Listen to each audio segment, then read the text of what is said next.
What if the festive lights weren't the only things flickering in my family's home that Christmas?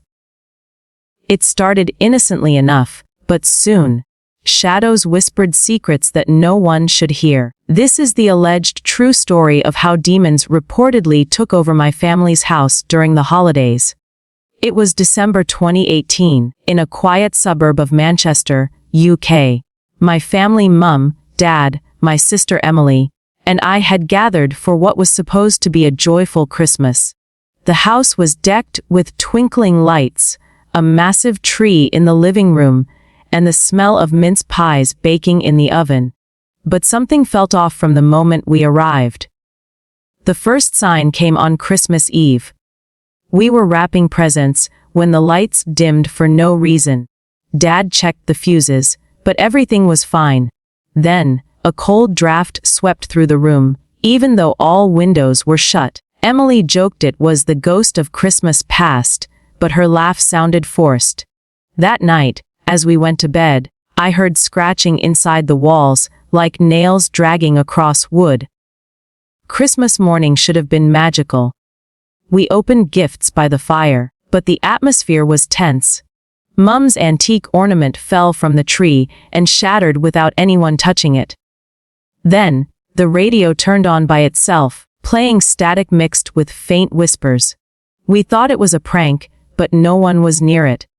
As the day wore on, things escalated. Shadows moved in the corners of our eyes, and Emily swore she saw a figure standing at the end of the hallway, tall, dark, with glowing eyes. By evening, we were all on edge.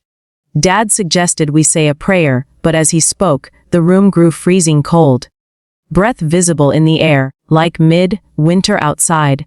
Then, the possessions began. Emily started speaking in a voice that wasn't hers, deep, guttural, uttering words in a language none of us recognized. Her eyes rolled back, and she levitated slightly off the chair.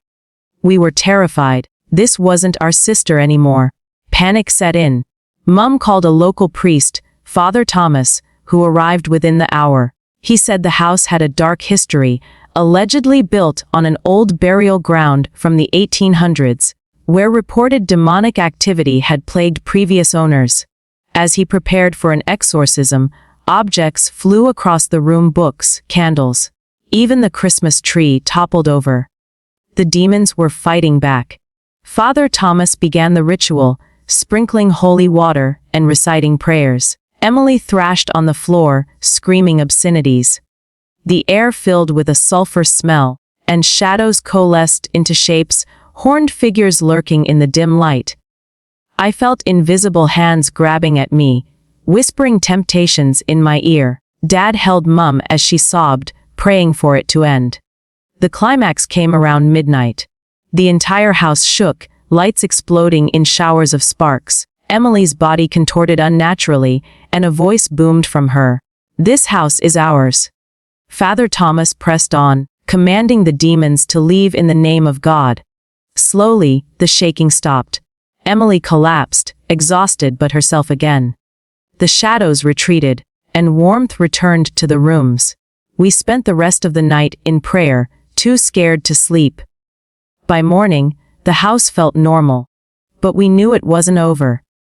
Father Thomas advised us to move out, saying the demons were bound to the land. We sold the house shortly after, and the new owners reportedly experienced similar events, though that's just hearsay. Looking back, that Christmas changed us forever. We no longer take the holidays for granted. There's always a prayer before bed now. If you've experienced something similar, share in the comments, but be careful what you invite in. Demons don't need an invitation. Sometimes, they just take over.